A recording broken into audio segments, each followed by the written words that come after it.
Percy Jackson, c'est le premier livre qui vit le jour la même année que moi. Percy Jackson, c'est aussi le premier film qui est apparu au moment où je découvrais la France. Mais en vrai, Percy Jackson, c'est la série de livres qui m'a suivi tout au long de ma vie. Et aujourd'hui aussi, la nouvelle série arriva la même année que moi dans ma nouvelle vie, dans ma nouvelle ville.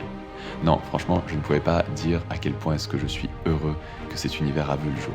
Et à quel point je suis content que cette première saison me fasse enfin comprendre que le premier film, sorti en 2010, n'était pas une si affreuse adaptation que ça en fin de compte.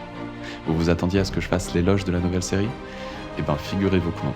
En tout cas, pas tout à fait. Oui, certes, cette nouvelle série nous montre des endroits qui restaient jusqu'ici seulement dans nos têtes, comme la colonie des Sang-Mêlés, l'Olympe ou les Enfers. Et maintenant, c'est sur grand écran. Les effets spéciaux sont cette fois-ci assez bons pour daigner rivaliser avec notre imagination. Mais c'est tout.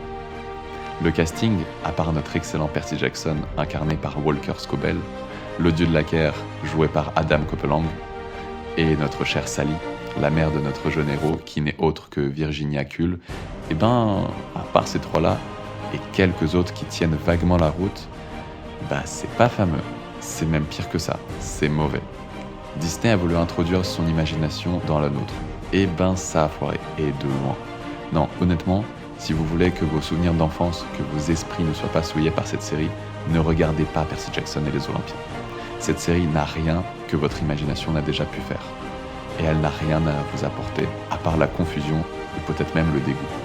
Non, les remakes c'est bien, quand on sait les faire. Bah là non, c'est pas le cas.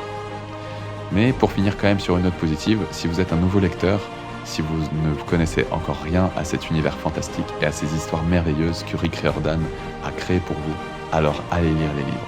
Vous en tirerez plus de sensations qu'en regardant cette série. PS, pour la blague, j'ai plus ri devant le livre que devant cette première saison.